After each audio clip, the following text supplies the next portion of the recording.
Hello guys, welcome back to the channel. In today's video, I'm going to show you how to repost Instagram story. Okay, here I have opened my Instagram application on my phone, and if you want to repost someone else's Instagram story, you have to be tagged or mentioned in someone else's Instagram story.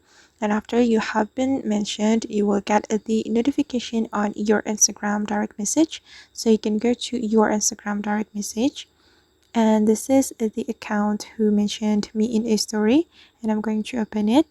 And if you want to repost Instagram story, we just need to click on add to your story right here. Okay, then you can tap on the picture to get the full screen or to change the size like this. You can also add text, add a sticker, or add music to your Instagram story. And then after you are done editing the story, you can tap on your story right here to post the story to your Instagram.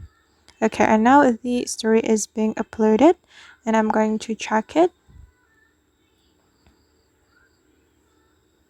Okay, and this is the Instagram story that I have just reposted.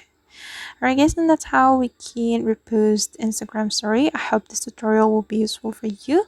Thank you so much for watching, and see you on the next video.